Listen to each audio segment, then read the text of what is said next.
Welcome to another edition of Smart Chat here on YouTube.com, and I want to give you my raw thoughts from, what is that, November? What date are we at? That's right, November the 27th of 2017. Haven't done one in quite some time, but I just want to give you my 2 cents here. I thought that the show wasn't that great. It's been a couple of weeks in a row. I mean, last week was decent. But this is supposedly the A show of the company, and it didn't come out to me that way. Like, here are a few problems I had with the show this evening. Finn Balor, once again, is seen as a chump, while a guy in his 50s is being seen as such a destructive monster. Look, if this was 2003 again, it would be okay, because Kane was seen as such a psycho monster. Now he looks like a washed up self, a washed up shell of his former self, in my opinion. What's the point of trying to make Finn Balor a big star if you're just going to have him kind of buried every week by Kane, which is what's been happening? You're the genius, Finns. Figure it out. There is no tag team division right now on Raw. Look at SmackDown. And look at the variety of tag teams on the show. Breezango, Usos, New Day, Avengeables, the Bludgeon Brothers, etc. Hell, the WWE is even putting Rusev and Aiden English as a tag team. All that Raw has is pretty much seems like the Shield and the Bar. Sooner or later, Axel and Dallas need to become their own tag team and wrestle more.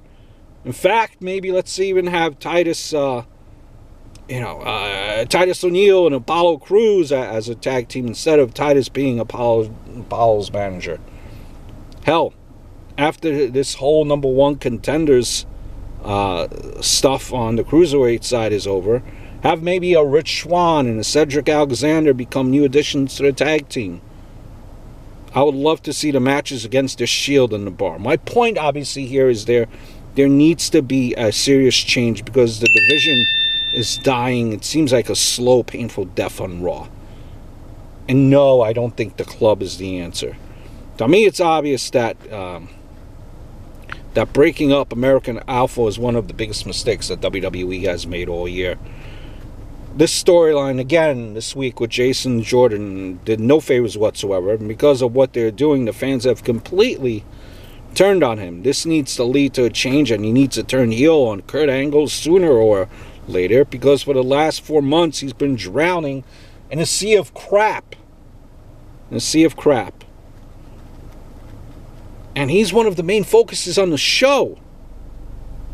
At what point does Vince and creative realize that this was DOA, dead on arrival? It's just not working. The show isn't giving Samoa Joe a real opponent every week. It seems the only man he could really dance with is Finn Balor, who is again being looked at as a kind of as a bust at the moment. I've been a big fan of Samoa Joe for nearly 12 years, going back to his work in TNA, where he was the Samoan submission machine, where he was having kick-ass, matches against guys like Kurt Angle, AJ Styles, and Christian. I loved his work in NXT as well, but he's not given any real competition each week. Someone can go in there and give him a real fight. My idea is that they move Joe to SmackDown for Randy Orton. Joe can have matches with Shinsuke, AJ, Big E, Bobby Roode, many others. Listen, I know he's facing Roman Reigns. Will Samoa Joe be elevated against Roman Reigns? Or will he be pretty much being jobbed? Being jobbed. Finally, we've seen Woken Matt Hardy, or Delete Broken Hardy, whichever it is.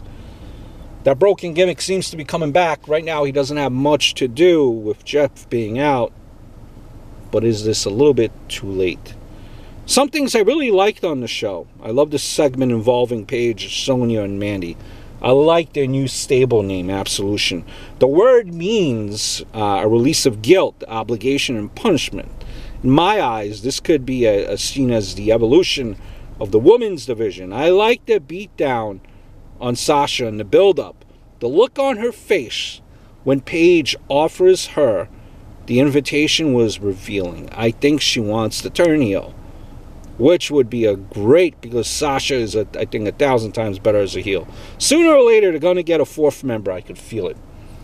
Them backing down on attacking Asuka was it was definitely a great mind game. Needs to be the first layer being peeled off the Asuka Paige feud that I think needs to happen at WrestleMania 34. For the women's title. I also think it should be either a submission match, 30-minute match, Iron Woman match. A regular match wouldn't cut it for a great match on paper, as this is the grandest stage of them all. The cruiserweight fatal 4-way for the first finalists was good. They were they're 4 talented, men, and gave us a great match.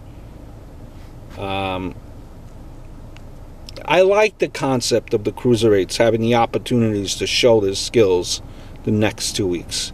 The fatal 4-way concept is done right this time, and I think Cedric Alexander versus Rich Swann should be the final match in 2 weeks.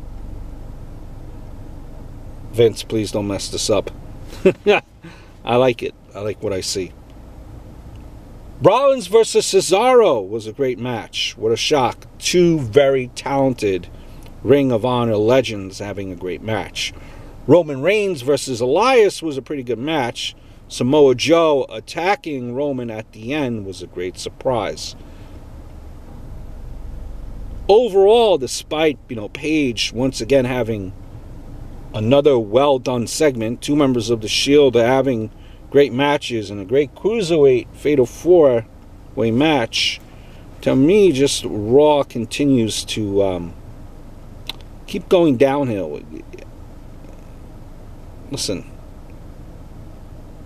wasn't that much of a fan of the show at all. I don't know. The crowd seemed dead. They weren't popping. Crowd was on their on their hands. I just wasn't a big show. It didn't feel like a big show, and hence why there wasn't that much of a reaction.